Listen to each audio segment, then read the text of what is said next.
Mustafa, program studi pendidikan agama Islam semester 1. Baik, di video ini saya akan membahas mengenai filsafat umum. Pembahasan yang pertama adalah berfilsafat itu termasuk berpikir, namun tidak semua orang berpikir melakukan filsafat. Tetapi sudah bisa dipastikan bahwa semua orang berfilsafat sudah pasti berpikir. Kemudian pembahasan yang kedua adalah pengertian filsafat, objek filsafat, cabang-cabang ilmu filsafat, dan kedudukan ilmu agama dan filsafat. Kemudian pembahasan yang ketiga adalah saya akan membahas sejarah filsafat dari masa ke masa beserta tokoh dan pemikirannya. Pembahasan pertama kita yaitu berfilsafat sudah pasti berpikir, akan tetapi orang yang berpikir belum tentu dia melakukan filsafat. Sedangkan orang yang berfilsafat sudah bisa dipastikan bahwa dia berpikir. Karena berfilsafat adalah cara berpikir mendalam dan kritis mengenai seluruh aspek kehidupan seperti makna, moralitas, dan pengetahuan. Namun tidak semua orang yang berpikir itu melakukan filsafat. Misalnya ketika seseorang memikirkan masalahnya sehari-hari, itu berarti seseorang itu sedang tidak melakukan filsafat. Di sisi lain, semua orang yang melakukan filsafat sudah pasti mereka berpikir dengan pemikiran yang lebih reflektif dan analitis. Mereka mencoba menggali pertanyaan-pertanyaan besar dan mencoba mencari pemahaman yang lebih mendalam. Oleh karena itu, seorang pemikir belum bisa dikatakan sebagai seorang filsuf. Akan tetapi, seorang filsuf sudah bisa dipastikan bahwa ia berpikir. Karena seorang filsuf itu memerlukan pemahaman yang lebih mendalam dan sistematis. Pembahasan yang kedua adalah pengertian filsafat. Kata filsafat berasal dari bahasa Yunani, yaitu kata philo yang artinya cinta dan sophia yang artinya kebijaksanaan, yaitu philosophia yang artinya cinta akan kebijaksanaan. Jadi filsafat adalah ilmu yang mempelajari tentang pertanyaan-pertanyaan umum dan asasi tentang eksistensi, kemudian penalaran dan nilai-nilai luhur serta bahasa. Dan dalam praktiknya sendiri, filsafat ini berusaha untuk memahami aspek-aspek fundamental kehidupan dan alam semesta melalui pemikiran yang rasional. Selanjutnya adalah objek ilmu filsafat. Objek ilmu filsafat ada dua. Yang pertama adalah objek material, adalah bahan yang menjadi objek kajian yang mencakup segala sesuatu yang ada di dunia nyata. Contohnya seperti gunung, air, dan manusia. Dan objek yang kedua adalah objek formal, adalah konsep atau ide abstrak yang jadi fokus pemikiran. Contohnya adalah manusia yang menjadi objek kajian ilmu yang dapat dikaji dari berbagai sudut pandang. Selanjutnya ada cabang-cabang ilmu filsafat. Yang pertama ada metafisika, yaitu cabang ilmu filsafat yang mempelajari hakikat dan realitas, eksistensi, dan alam semesta. Yang kedua ada epistemologi, yaitu cabang ilmu filsafat yang berkaitan dengan pengetahuan, cara, batasan, dan sifat kebenarannya. Yang ketiga ada etika, yaitu cabang ilmu filsafat yang mempelajari tentang nilai-nilai, prinsip, dan tindakan yang benar dan dalam konteks moralitas dan kejiwaan manusia. Yang keempat ada logika, yaitu cabang ilmu filsafat yang mempelajari tentang penalaran, argumen yang valid, dan pemikiran yang rasional, sehingga tidak terjadi kesalahan atau kesesatan dalam pemikiran. Yang kelima ada estetika, yaitu cabang ilmu filsafat yang mempelajari tentang keindahan, seni, dan rasa estetika yang berhubungan dengan realitas. Kemudian ada kedudukan ilmu, agama, dan filsafat. Yang pertama dalam perspektif filsafat ilmu. Awalnya ilmu dan agama memiliki sumber dan tujuan yang sama, yaitu keberlangsungan hidup manusia dalam alam semesta. Namun seiring berjalannya waktu, ilmu mulai terpisah dari agama setelah menemukan metode yang membuatnya menjadi disiplin tersendiri. Ini menunjukkan bahwa meskipun memiliki akar yang sama, ilmu dan agama dapat berkembang secara terpisah seiring berjalannya waktu. Yang kedua, ilmu agama dan filsafat sebagai kesatuan yang utuh. Dalam hal ini, meskipun ilmu dan agama adalah dua hal entitas yang terpisah, dan filsafat yang mengutamakan pemikiran. tetapi keduanya memiliki tujuan yang serupa dalam membimbing manusia menuju kebijaksanaan. Yang ketiga, relasi antara ilmu, agama, dan filsafat. Ilmu cenderung bersifat empiris atau berdasarkan fakta atau bukti nyata. Filsafat lebih bersifat ide dan akal, sedangkan agama cenderung bersifat keyakinan.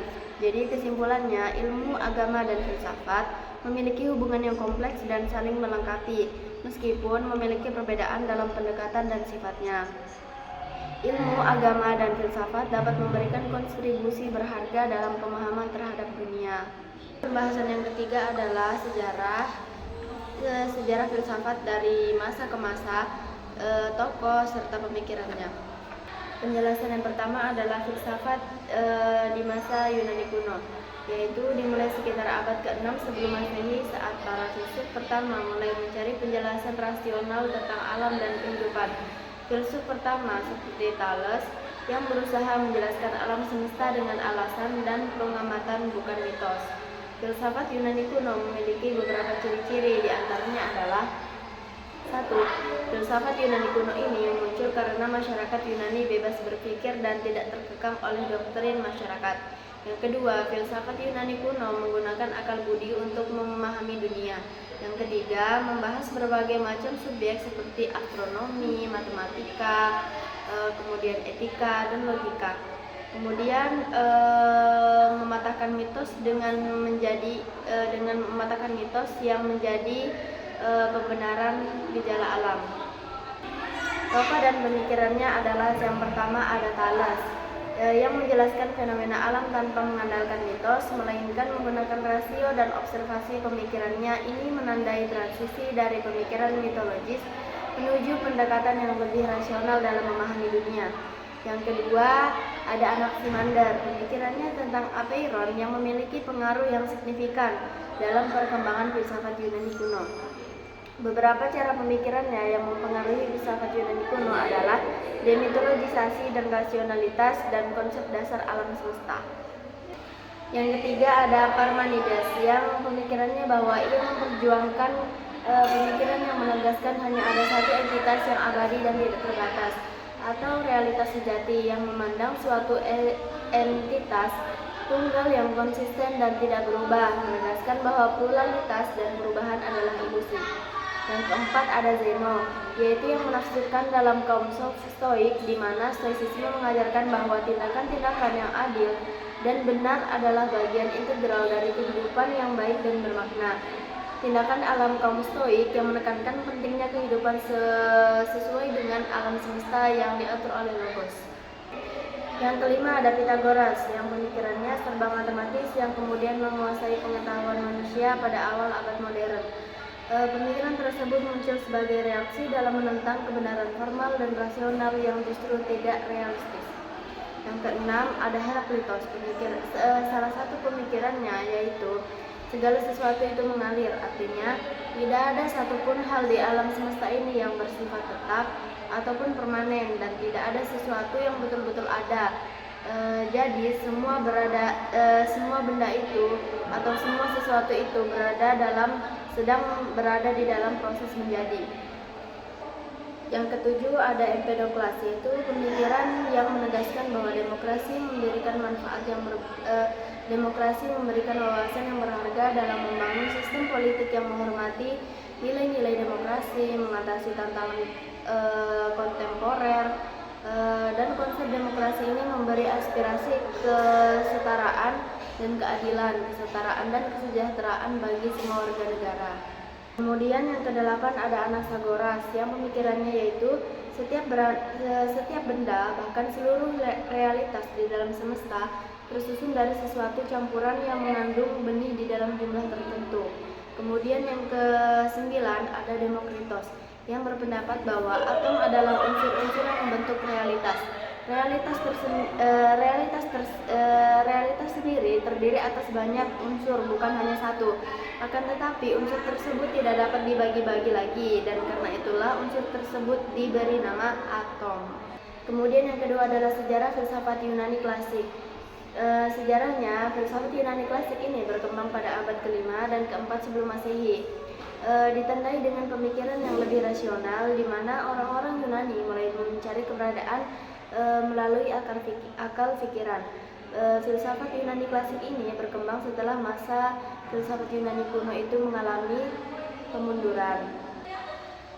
Tokoh dan pemikirannya sendiri adalah satu, kaum sofis. Kaum sofis yang memiliki beberapa pemikiran tentang filsafat, diantaranya satu, relativisme dan subjektivisme, yang kedua ada egoisme, yang ketiga ada skeptisisme, yang keempat ada bahasa, dan yang kelima ada retorika.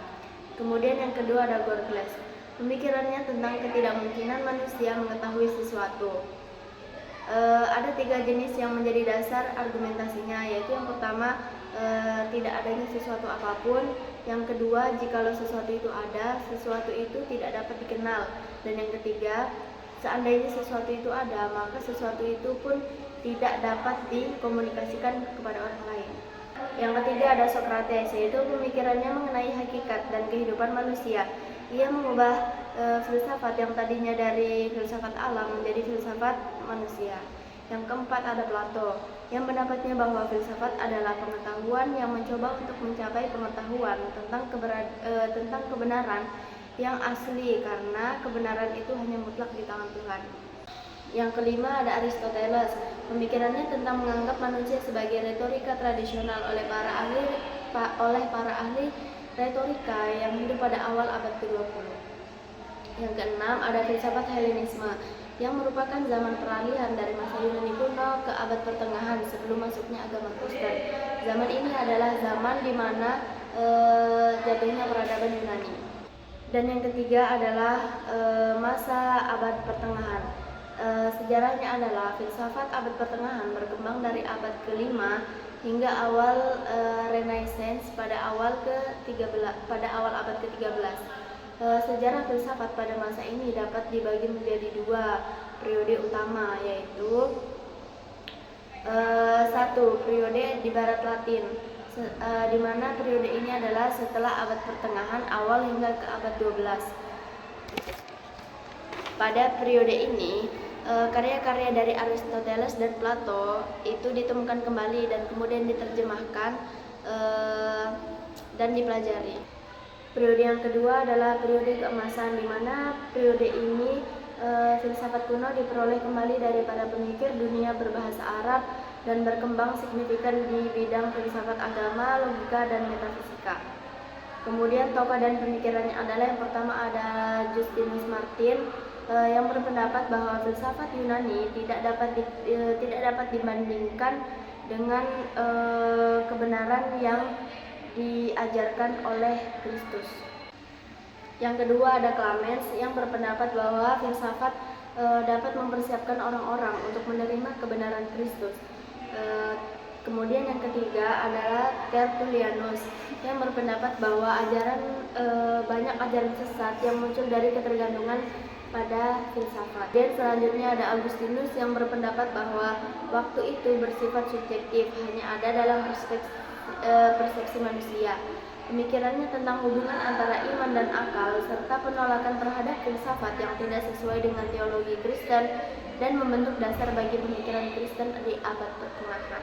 Yang keempat ada filsafat Islam, yaitu di mana sejarahnya adalah lahirnya filsafat di kalangan umat Islam untuk memperoleh ilmu-ilmu di luar ajaran Islam, diawali dengan ditemukannya buku-buku Yunani karena dinilai memiliki manfaat di kalangan umat Islam, maka dilakukan penerjemahan yang dilakukan oleh para khalifah, khususnya khalifah pada masa dinasti Abbasiyah, yang kemudian hasilnya dikaji oleh para ilmuwan Islam. Dan kegiatan tersebut gencar dilakukan dari masa ke masa sehingga tercipta karya-karya umat Islam mengenai ilmu yang diajarkan menggunakan ilmuwan yang sudah diterjemahkan. Tokoh dan pemikirannya adalah yang pertama ada Al-Hindi, yang menekankan bahwa pengetahuan tentang Tuhan adalah filsafat pertama. Ia membagi akal menjadi 3 jenis, yaitu aktif, aktual, dan fisikal. Yang kedua ada Al-Farabi. Pemikirannya adalah penciptaan alam ini terjadi secara emanasi atau pancaran Tuhan melalui daya akal yang tunggal dan esa, kekal abadi yang disebut akal murni, yang kemudian menjadi alam raya yang beraneka ragam. Yang ketiga ada Ibnu Sina, yaitu ia menggabungkan pemikiran filsafat yang menggabungkan ajaran Islam dengan filsafat Yunani. Kemudian yang keempat ada Al-Ghazali, yang menurutnya lapangan filsafat ada 6, yaitu yang pertama ada matematika, logika, fisika, politik, etika, dan metafisika. Yang terakhir ada Ibnu Rushd yang berpendapat bahwa filsafat dan agama Islam tidak bertentangan, karena kebenaran yang ditemukan melalui akal dan filsafat sejalan dengan kebenaran yang diajarkan di dalam agama Islam.